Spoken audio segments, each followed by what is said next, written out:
TMT classes में आपका स्वागत है। आइए आज हम विद्या के मैंने इसमें क्या किया कि 2 चैप्टरों को लिया है, एक हेलो एल्केन और हेलो एरीन।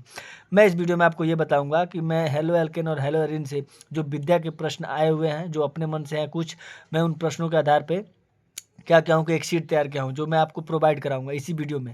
सारे प्रश्नों को बताऊंगा कि ये प्रश्न है जो इंपॉर्टेंट है हेलो एल्केन और हेलो एरीन के लिए। मैं पूरे विद्या में क्या करूँगा कि प्रत्येक चैप्टर के लिए अलग अलग वीडियो लाऊंगा, प्रत्येक चैप्टर का अलग अलग लाऊंगा, और उसमें आपको ये देखना है कि आपसे कितने प्रश्न उससे हो रहे हैं। जो मैंने इसमें से क्या किया है कि हेलो एल्केन, जैसे ये इसमें आपको दिखा दे रहा हूँ मैं ये है आपका हेलो एल्केन और हेलो एरीन। इसमें के जितने प्रश्न बन सकते हैं मैंने उनको बना रखा है, और जो आपका सीट है, और ये यूपी बोर्ड, बिहार बोर्ड यानी किसी भी बोर्ड में लग सकता है, लेकिन ये कक्षा 12 के लिए स्पेशल है। ये इस कक्षा 12 वाले बच्चे इसको देख सकते हैं। जो मेरा सीट है वो आपका ये है कि सीट में मैंने देखिए कि अभी बच्चों का मैंने टेस्ट लिया था, जो इसमें हेलो एल्केन और हेलो एरीन का जो जिससे जितने इंपॉर्टेंट प्रश्न हैं उन सबको मैंने क्या किया कि इसमें रखा है। अभी और भी प्रश्न बनेंगे, लेकिन जो आमतौर पर मैंने देखने के लिए आपको यही है कि आप देख सकते हैं। जैसे आइए हम पहले प्रश्नों के साथ बिना समय को गवाए हुए आइए प्रश्नों को चालू करते हैं। और मैं एक बात बताना चाहता हूँ कि अगर आपको वीडियो अच्छी लगे तो आप मेरे चैनल को जरूर सब्सक्राइब कीजिए, और इसमें इसका फीडबैक जरूर दें कि आपको क्लास कैसे लगा। आइए पहला हम प्रश्न पढ़ते हैं कि निम्नलिखित यौगिकों का नाम लिखिए। तो निम्नलिखित यौगिकों में आपको नाम लिखना है। देखिए इन जो भी आपको सूत्र दिया गया इन सब का नाम लिखना है। जैसे देखिए मैं जो सोल्यूशन करने लायक है मैं उसको कर भी दूंगा और बता भी दूंगा। जैसे ये है अमोनियम नाइट्रेट। अमोनियम का होता है NH4 और NO3 को कहते हैं नाइट्रेट, तो इसका नाम हो जाएगा अमोनियम नाइट्रेट। अब ये आपका है कैल्शियम, तो कैल्शियम तो आएगा ही। अब ये जो होता है ये होता है एसीटेट का, तो इसका नाम हो जाएगा कैल्शियम एसीटेट। ये आपका C6H5 यानी बेंजीन की संरचना से CH3 जुड़ा है पहले नंबर पे, तो इसका नाम हो जाएगा टालुइन। और इसका नाम हो जाएगा C6H5 बेंजीन डाई, डाई मतलब दो, एजोनियम क्लोराइड। दूसरा प्रश्न ये है, ये आपको खुद बताना है। ये अभिक्रिया है कि 1 क्लोरोब्यूटेन यानी कि 1 क्लोरोब्यूटेन से एल्कोहलीय पोटास अभिक्रिया कर देता है, तो क्या बनता है ये आपको बताना है। इसका आयुपेशी नाम है। ये आयुपेशी नाम आपको बहुत इंपॉर्टेंट है। और हेलो एल्केन के लिए कि अगर आपने इसका एल्केन का इस श्रृंखला का नामकरण आपने अगर कर दिया तो समझिए कि आपका आयुपेशी नाम लगभग तैयार है हेलो एल्केन और हेलो एरीन का। और आपको ये जानकर ये आपको हैरान नहीं होना है कि अगर ये मुझे नहीं आएगा तो फिर इसमें मैं बता नहीं रहा हूँ तो ये कैसे होगा। ये मान के चलिए कि आपका एक टेस्ट हो रहा है। अगर मान लो मुझे अगर ये सीट देना है तो मैं हर बच्चे को कैसे दे पाऊँगा, वीडियो के माध्यम से दे पाऊँगा। मेरे पास हर किसी का तो कॉन्टैक्ट नंबर है नहीं, तो मैं वीडियो के माध्यम से इस सेट को क्या कर रहा हूँ कि आपके पास प्रोवाइड करा रहा हूँ। आपको इन सारे प्रश्नों को देखना है, और अगर आपको जिन जिन प्रश्नों के आंसर पता है आप उनको स्किप करिए, आगे बढ़ जाइए। और जिसका नहीं पता है आप उसको क्या कीजिएगा कि अपने कॉपी में नोट करिएगा, नोट करके सोल्यूशन करिए। सोल्यूशन करने के बाद में क्या होगा कि अगले वीडियो में इसका पूरा सोल्यूशन लाने वाला हूँ, यानी कल नेक्स्ट डे। जैसे अब देखिए अगला प्रश्न क्या है कि शुष्क स्तर की उपस्थिति में सोडियम एक यौगिक एक के साथ अभिक्रिया करता है तो एथेन बनाता है, रासायनिक समीकरण दीजिए। उसके बाद 6वां प्रश्न, निम्नलिखित यौगिकों का क्वथनांक को बढ़ते हुए क्रम में व्यवस्थित कीजिए। जैसे methyl bromide, ethyl bromide, chloromethane, dichloromethane, इन सब में ये बताना है कि क्वथनांक को बढ़ते हुए क्रम में हम कैसे रखेंगे। उसके बाद हमारा 7वां प्रश्न जो है वो फ्रैंकलिन तथा बूटर्ज अभिक्रिया, जो बहुत ही इंपॉर्टेंट अभिक्रिया है, नेमिंग रिएक्शन है। ये बहुत आते हैं, लगभग 4 नंबर के आएंगे आपको। उसके बाद 8वां प्रश्न ये है कि एथिल, ये सॉरी थोड़ा मिसप्रिंटिंग हो गया है, एथिल है ये, एथिल क्लोराइड की किसी एक प्रतिस्थापन अभिक्रिया लिखिए। यानी एथिल क्लोराइड लेना है और एक प्रतिस्थापन अभिक्रिया लिखना है।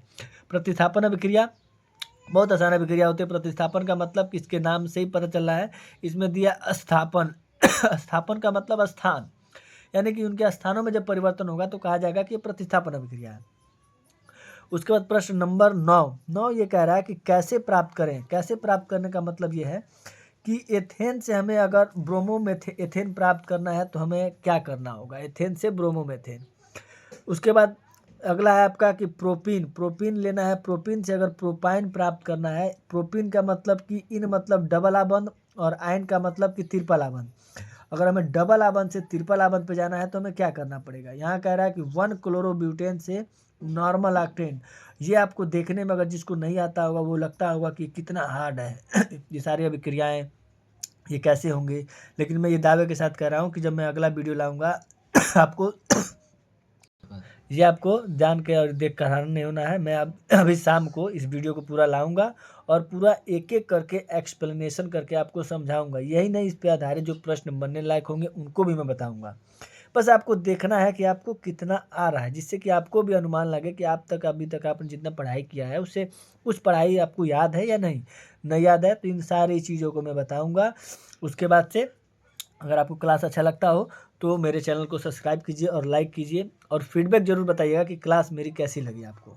उसके बाद हेलो एल्केन का नाइट्रीकरण, इसमें हेलो एल्केन नहीं होगा, ये होगा आपका हेलो एरीन। यहाँ पे एल्केन ना करके आप इसको एरीन कहिएगा। एल्केन का मतलब कि यहाँ हेलो का मतलब कि हैलोजन वर्ग के सदस्य होंगे, और एल्केन मतलब कि खुली श्रृंखला सिंगल आबंध वाला, एरीन मतलब बंद श्रृंखला के साथ ही होगा। तो इसका कराना है नाइट्रीकरण, सल्फोनीकरण, हैलोजनीकरण, ये अभिक्रिया आपको लिखनी है। उसके बाद देखिए 11वां नंबर जो प्रश्न है वो कह रहा है कि पूर्ण कीजिए। अभिक्रियाओं को क्या करना है कि पूर्ण करना है, यानी कि CH3Cl यानी ए के जगह पे आप मैंने किससे अभिक्रिया कराएंगे कि यहाँ पे CH3CN प्राप्त होगा। सो यही सारे प्रश्न हैं। अभी तो देखिए मैंने प्रश्नों को अभी जल्दी नहीं बनाया है। फिर अगला प्रश्न इसमें 11वां नंबर का दूसरा भी है कि एथिल अल्कोहल है और एथिल अल्कोहल की अभिक्रिया किससे हम कराएंगे कि एथिल क्लोराइड प्राप्त हो। फिर एथिल क्लोराइड की अभिक्रिया हम किससे कराएंगे कि एथिल साइनाइड प्राप्त हो। तो देखिए अभी तो मैंने बहुत प्रश्नों को अभी नहीं रखा है। मैंने अभी सोचा है कि मैंने ये आइडिया कैसा लगा आपको, अगर मैं चैप्टर वाइज सारे सॉल्यूशन कराऊं और उसके बाद से जैसे हेलो एल्किन के बाद एल्कोहल का लाऊंगा, फिर फिनाल का लाऊंगा, फिर ईथर का लाऊंगा। इससे क्या होगा कि मेरे सारे सिलेबस आप लोगों के सारे कंप्लीट हो जाएंगे और उस पर जितने आधारित इंपॉर्टेंट प्रश्न हैं उनको भी आप देख लेंगे। सो इसीलिए अगर आपको वीडियो अच्छी लगी हो तो मेरे चैनल को सब्सक्राइब कीजिए और फीडबैक जरूर बताइएगा कि आपको क्लास कैसी लगी, और इसका जो भी आपको आंसर पता होगा आप उसका आंसर भी मुझे कमेंट बॉक्स में बता सकते हैं, जिससे मैं कंफर्म करके ये बताऊंगा कि हाँ आपका आंसर सही है या गलत। मैं शाम को इस पर वीडियो पूरा सोल्यूशन लाने वाला हूँ। और हाँ, इससे अगर आप इस तरह से पढ़ाई करेंगे, मैंने हर बार इससे बच्चों को पढ़ाया है, तो नंबर अच्छे 90 प्लस पाएंगे, 95 प्लस पाएंगे इससे केमिस्ट्री में आप। जिससे 30 नंबर आपका उसमें बोर्ड में उसका मिल जाएगा, प्रैक्टिकल में मिल जाएगा।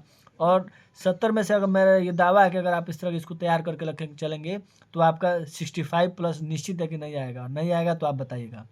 ठीक है, अब इसका आप लोग सारा देख लीजिएगा और उसके बाद आपको शाम को मैं इस पर वीडियो लाऊंगा जिससे कि आपको इसका सोल्यूशन मिलेगा। धन्यवाद।